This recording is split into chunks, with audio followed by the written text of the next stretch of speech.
Hi everyone, my name is Brooke Wilson, and this is What's Hot on Campus, brought to you by 20CS-TV. Runners from all over the U.S. set foot on the starting line today, April 21st, in memory and in honor of last year's deadly bombing attack. The 2014 Boston Marathon will bring in some 36,000 people, the second largest crowd in the race's 118-year history. Racers will start in Hopkinton, Massachusetts, and end on Boylston Street in Boston, where the bomb set off last year. The 2013 attack killed 3 people and injured about 264 people.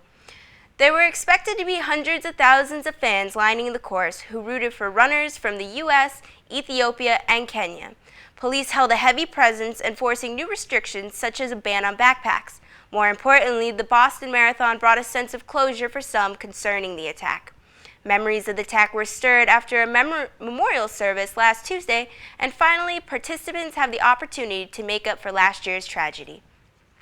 Miley Cyrus has postponed the remaining U.S. tour dates for her Bangers tour after an extreme allergic reaction. The Associated Press reported that 7 shows are rescheduled and that the tour will resume on August 1st. Cyrus was hospitalized on April 15th, forcing her to cancel shows in Kansas City, St. Louis, and Charlotte, North Carolina. She reported on Twitter that during the tour she suffered a sinus infection and was prescribed antibiotics, from which she is now suffering an allergic reaction. An extreme reaction like this can last from 5 to 27 days. Cyrus is still scheduled to kick off the European leg of her tour on May 2nd in Amsterdam. Producers of the new Fast and Furious 7 film announced last Tuesday that Paul Walker's brothers will help fill in the gaps that were not finished before the actor's death. Walker died during a Thanksgiving break from filming last November, forcing a halt to production. Producers say the decision to resume filming was the only choice and that they believe fans as well as Walker would want them to continue. They say all of Walker's dramatic scenes were completed, but some action sequences were unfinished. That's where Caleb and Cody Walker come in. The film was to be released this summer, but Walker's untimely death and the stop in production has changed the date back to April 10, 2015. Producers say this film is the most important they have ever made together and that it will help the character Brian O'Connor live on and help us celebrate Paul Walker in his most defining role. The Heartbeat Bleed bug is a new discovered online security vulnerability that has put popular websites at risk in the past week. The bug allows computer hackers to access the memory of your data server and access your online accounts.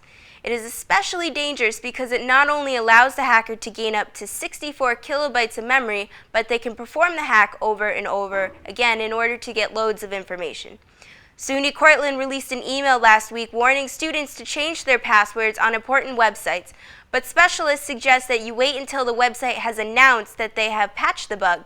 If the website's bug has not yet been fixed, changing the password could be useless since you are just giving the hacker a new password to steal. That's all for What's Hot on Campus. Once again, I'm Brooke Wilson from 20CS-TV. Stay tuned for a special announcement from Justine Marshner and Brittany Murphy. Good evening, I'm Justine Marshner. And I'm Brittany Murphy. And we are here with a special edition brought to you by 20CS-TV covering the Fill the Bowl. You may see people around campus either tabling in core reunion with yellow bowls or asking their peers for spare change for non-perishable goods. These students are part of the Fill the Bowl action. We will be lining Court Street in front of the Miller Building Wednesday, April 23rd at 11:30, demonstrating for those that may not know where their next meal is coming from. As SUNY Cortland students, we believe that it's everyone's duty to come together in solidarity and try to put an end to hunger. Hunger in America exists for over 50 million people, and the numbers are continuing to grow. 1 in 5 U.S. children suffer from hunger, and 1 in 4 children here in New York State are hungry every day. As Cortland County is one of the poorest communities in New York, 17.7% of people are below the poverty level, and 22.3% of them are children. What we are doing here at SUNY Cortland ties into what is going on from the drought and the pressures from farms in California, where nearly half the nation's fruits and vegetables come from. This long drought has caused farmers and ranchers to cut production. After the driest year on record, large sections of farmland are expected to lay fallow this year as California copes with an ongoing crisis. That could have large and lasting effects on fruit, vegetable, dairy, and egg prices.